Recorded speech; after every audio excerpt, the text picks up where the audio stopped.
On this episode of Redneck Light, part 2 of 4 in my WK2 drivetrain service series, changing the transmission fluid. This fluid is advertised as lifetime by Jeep, but the transmission manufacturer recommends going no more than 100,000 miles before doing a change. This procedure only changes about 40% of the fluid, so I'll likely do it again in about 40,000 miles or so, just to keep things running smoothly. If you're planning to keep your vehicle for a long time, stay tuned to learn how to keep your transmission in tip-top shape. Hey guys, welcome to another episode of Redneck Light. Today we're going to be doing drivetrain service on my 2020 Jeep Grand Cherokee Trailhawk. This is going to be part of a video series. Check them out, they'll be in a playlist on my channel. Jeep's due for all of these services. My wife puts mostly highway miles on it. She has a pretty long commute to work. Transmission is supposedly lifetime fluid, but there's no such thing.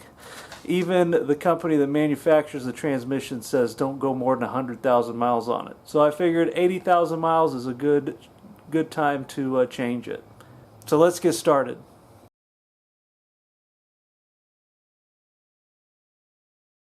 So first we're going to be looking at changing the transmission fluid. This involves dropping the pan, draining all the fluid that's in the pan out, replacing it, and going through a fluid level check procedure. You'll see this is looking at it from the passenger side of the vehicle. Up there, that's the fill plug. And then if you're lucky and you have an older Grand Cherokee, you might have a drain plug on this pan, but mine's too new, so of course. So if you're like me, get some cardboard boxes, flatten them out. If you have a larger drain pan, maybe get that as well, and just be prepared to get fluid everywhere. Also, some Grand Cherokees, when I was researching this online, a lot of them had a skid plate over the transmission. I'm kind of confused because I supposedly have the off-road Trailhawk Grand Cherokee that's super off-road, and yet there's no skid plate over this plastic transmission pan, which seems like a strange oversight. Oh well, there's skid plates under the engine and skid plate under the transfer case. I guess they figured that was enough. So first thing I'm going to do is undo the fill plug, because when the engine's off and it's sitting here, the fluid level's above that fill plug, and get that draining first, and then once that's drained out as much as it can, I'll loosen all those pan bolts and start getting the fluid to drain out the sides of the pan. If you don't have one, getting a socket set with Allen, instead of using Allen keys, get you a socket set that has the hex drives. Makes things a lot easier.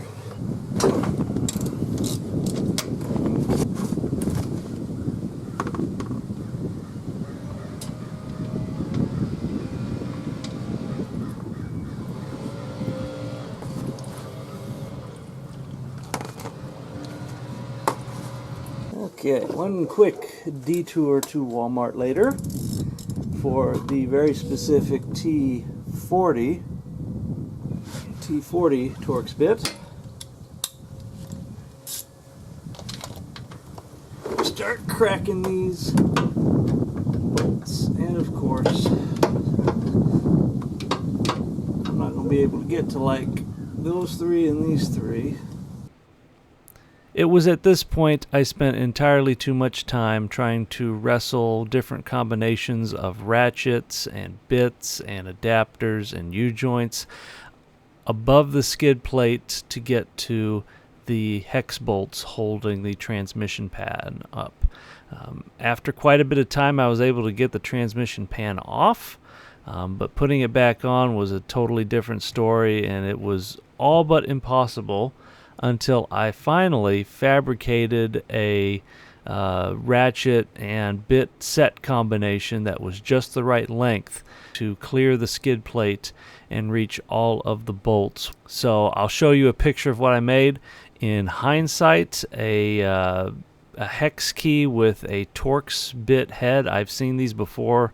You could probably find something like that would work, but if you view this picture of what I fabricated, basically you need to have a length of about 1.5 inches in order to fit above the skid plate and still have enough room to actually undo the bolt.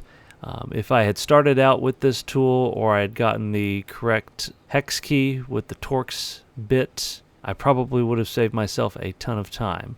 So learn from my mistake, get the correct tool, something at this length. If you just can't find anything and you're in a pinch, if you can cut off the end of a T40 bit and hot glue it into a 1/4-inch socket and then maybe a 1/4-inch ratchet, that will get you to about the length that you need.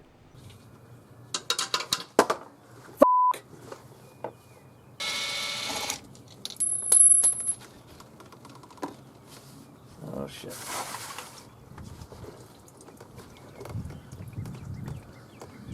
And that, friends, is why drain pans are a good thing. So I've only let out like these 3 bolts and then 2 bolts over there, and their pans come down enough so all the other ones crack where it can start draining. So, except it's collecting under the fucking skid plate. Well, I guess the good thing about this is it won't get rusty.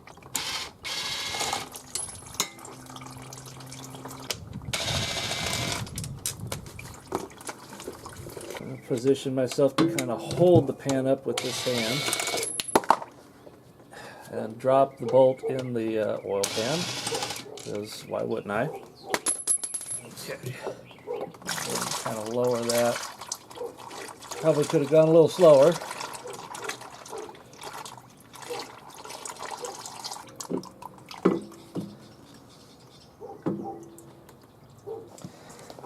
Alright, take a look at the pan here.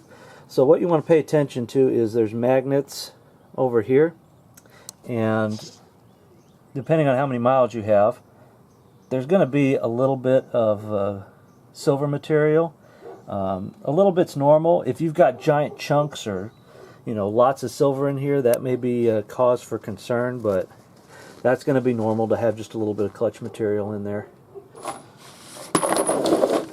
Take a look at your new pan here and just make sure that they look roughly the same. Now, what I did is I got the Dorman version that's got a replaceable filter. The OEM one doesn't have a replaceable filter. And oh look, it's a drain plug. Boy, that would have made my life a little bit easier at least.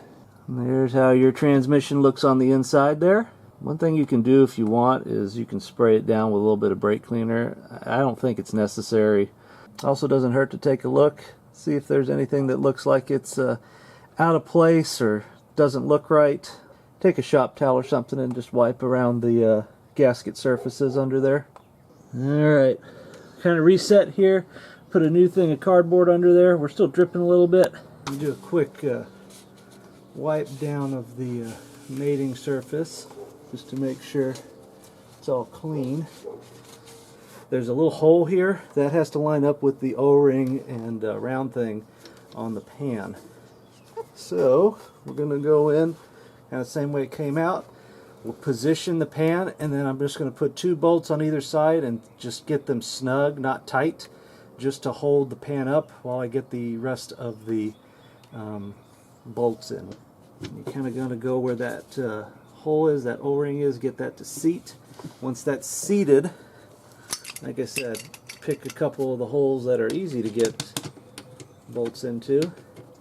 The Dorman pan comes with new bolts. I'm going to reuse the old ones just because they subjectively look like they're a little bit better quality than the ones that came with the Dorman pan. So very slowly, very carefully snug these down.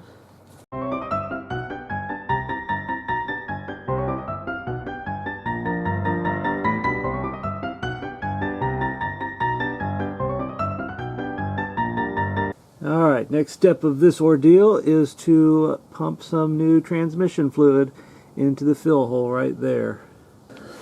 So for the fluid, I've got the 8-9 speed ATF, the official Mopar stuff. I think you can use ZF fluid and some other stuff. Some people use like Max Life generic fluid. I didn't want to take a chance, so I just got the Mopar stuff. It's not that much more expensive. You want to know something dumb?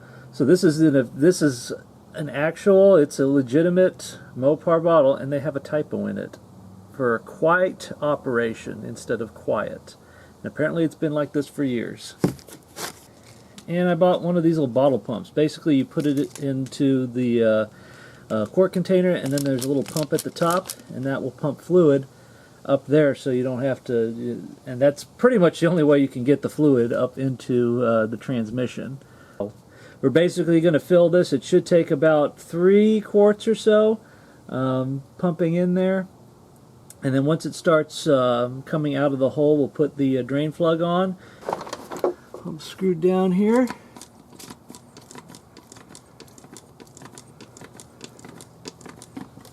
I guess if you pump a little too fast, it'll start running out a little bit. Alright, that quart's pretty much done. Alright, quart number 3, about a quarter to halfway through this bottle, I believe it should start really running out the top.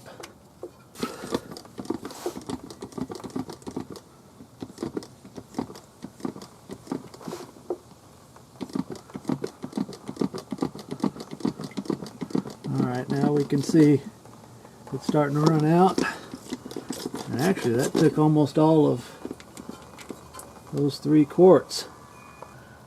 Get that in there. And so that is the fill procedure, but we're not done yet. Basically the next step to do is do the fluid check procedure. It involves starting the car, getting the engine running, and then opening this up and filling it with a little bit more fluid as needed. Alright, so for this next part, we've got to get the car started, and we basically need to get the transmission fluid between 86 degrees and 122 degrees Fahrenheit. So there's a time component to this. It's been kind of hot outside lately, so I'm expecting as soon as I turn the car on for it to be at temperature. But I'll get this started, and then once it's running and at the correct temperature, I'll go underneath, top off the fluid, and come back up here and do the check level procedure. Make sure not to touch the exhaust pipe, because that'll get hot. And it should pretty much start out with nothing in it, or nothing trickling out, I should say. So there it goes. Alright, it's starting to trickle out now. So get the fill plug. Okay. With the brakes applied, put the transmission in reverse and count to 1, 2, 3, 4, 5. Place the transmission in drive. Hold for 5 seconds. 1, 2, 3, 4, 5. We're in second gear. 1, 2, 3, 4, 5. And now apply the brakes. Do it slow. Put the transmission into neutral. We're in neutral. Raise the engine speed to 2,000 RPM while holding the brake. 1, 2, 3, 4, 5. And then we're going to return to idle. Put her in park. And we're still within the temperature, and we're going to go down and make sure the transmission's full correctly.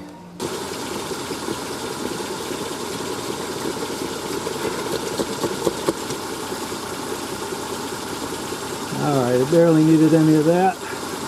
Alright, so after all was said and done, we used about 4.5 quarts or so of fluid after I kind of consolidated what was left in the bottles and in that drain pan together. I only used barely any of this quart, and then that one's still unopened. So 6 quarts probably would have been enough, but you know, it never hurts to have a little extra. So overall, I wouldn't say it's an easy procedure. If you don't have a drain plug on your transmission, it makes it kind of messy. But I would say definitely replace it with one of those Dorman pans that has a a drain plug, and heck, you can use if you have to do this again, you can just replace the filter instead of having to replace the whole pan.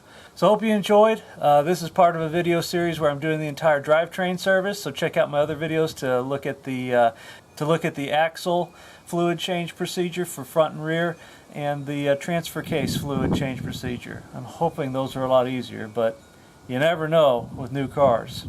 So I hope you enjoyed. See you next time.